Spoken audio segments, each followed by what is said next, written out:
Hey Savvies, it's Victoria Day long weekend and I thought I'd share with you what I eat in a day along with some long weekend activities. I am currently 30 weeks pregnant, so I thought it would be interesting to see what I eat to see how I keep my energy levels up.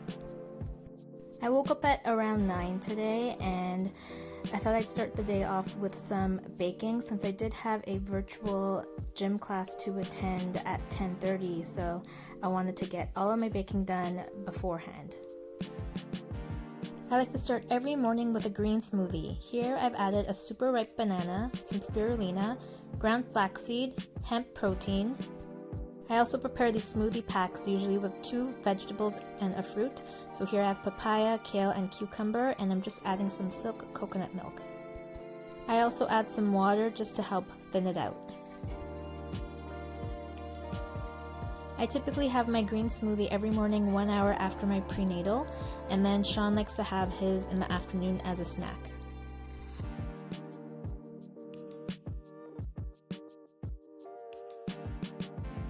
Since I have about an hour before my gym class, I'm going to be drinking this while I bake.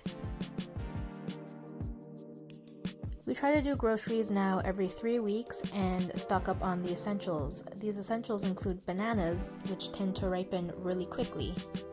These bananas were part of my last grocery haul, and luckily I had gone grocery shopping yesterday, so I have new fresh bananas, and I wanted to avoid putting more food in my freezer, so I figured I'll make banana bread. I'll share the recipe to my simple vegan banana loaf in the description box below. But what I love about this recipe is that it doesn't use any oil and it's super moist. Because I like to use super ripe bananas, I've actually reduced the amount of sugar required within my recipe, making this almost guilt-free. I also like to use this banana loaf recipe as a base recipe for my banana carrot loaf, which I can share with you in a future video.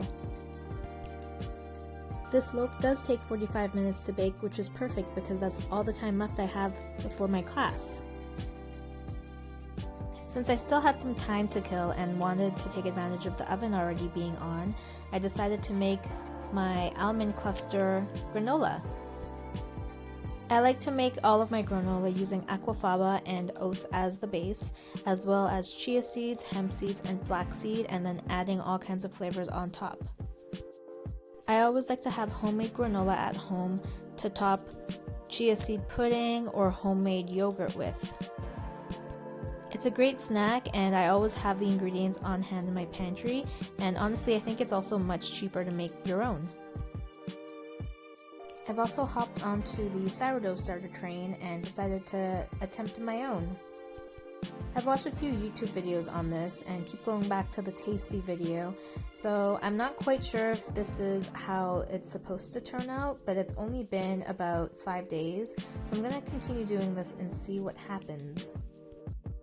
Feeding my starter has become some sort of a daily routine, so I really do hope something comes out of this.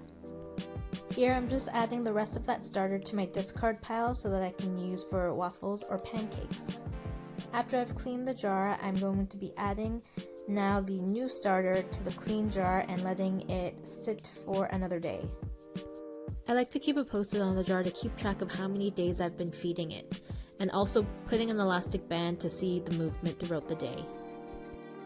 To help the fermentation process along, I like to set it near the window. And now it's time for my workout class. I try to work out every single day, typically in the morning before I can start my workday. I usually like to follow along YouTube videos, usually 15 to 30 minutes long. My weekly workout routines typically involve an upper body routine and a lower body routine. Luckily, my friend Lisa teaches online classes and I'm able to participate during the weekend. Today we were specifically working on flexibility for the splits and for the hips. I will link her Instagram account below for you to check out. Before becoming pregnant, I would go to the gym probably 4 to 5 times a week, and after becoming pregnant, I wanted to keep up the routine. From my first trimester, however, I did stop working out altogether, which was kind of also convenient because it was during the holidays, so we weren't really around much anyway, and just enjoying time with the family. What I really like about Lisa's classes is that they are only 30 minutes long. However, they do target different areas of your body. So whether you're looking for a flexibility class, a strength training class, or even a cardio class, she's got you covered. I also appreciate how she is able to give pole dancing classes at home. However, I'll have to wait until after I give birth to participate. I'm borderline low in iron due to the pregnancy, and my midwife recommended I take a supplement for this. I like to take my iron supplement along with some fruit that is high in vitamin C about 1 hour before I have lunch. Because we like to do groceries every 3 weeks, the fridge right now is packed to the brim because we did the groceries yesterday. It's now lunchtime, so I'm just trying to figure out what old ingredients I can use up. I had an open package of Light Life bacon, so I decided to make some BLTs with some leftover crusty bread that I had made last week. I find this is the best bacon alternative that I've ever had, and it gets really crispy, especially when you fry it in a frying pan with some oil. Just look how crispy those bacon slices are. I also had some leftover breaded baked tofu from last night's dinner that I decided to fry off and have as a side dish. I find it so satisfying to use up ingredients in the fridge like this half-used up tomato. Hellmann's vegan mayo is also the best vegan mayo I've ever tried. I love lots of mayo in my BLT. I also prefer to build my sandwiches with the tomato slices touching the mayo.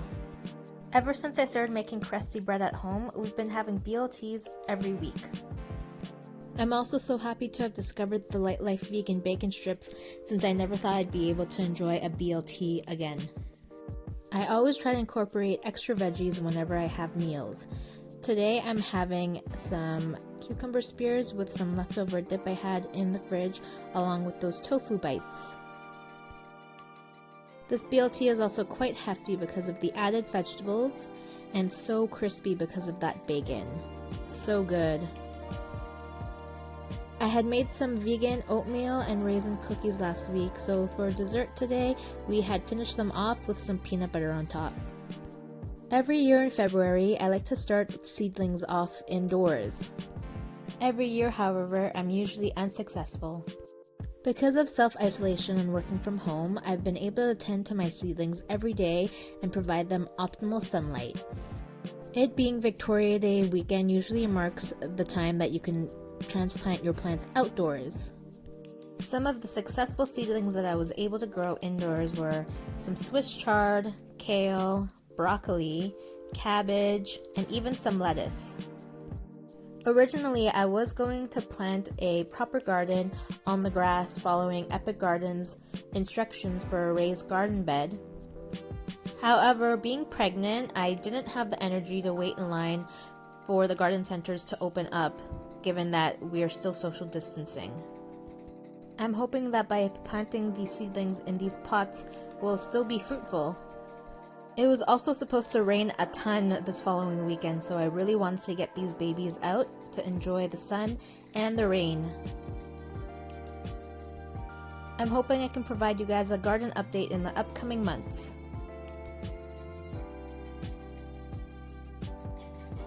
It's already dinner time. Of course, it being Victoria Day long weekend, we have to have a barbecue.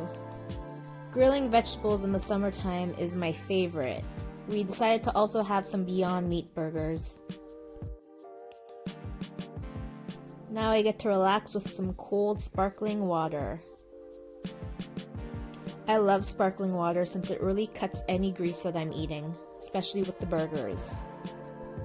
Grilled veggies are my absolute favorite, and I wish I could have it every day. Here we have some asparagus, mushroom, peppers, zucchini, and Chinese eggplant. We also dressed the burger very simply with some of those roasted onions and some ketchup. Wouldn't be a long weekend barbecue without some dessert. We're having some of that banana loaf that I made this morning. I also went to the ethnic store yesterday and picked up some mochi filled with red bean paste. I hope you guys enjoyed this What I Eat in a Day. Now set forth and be savvy!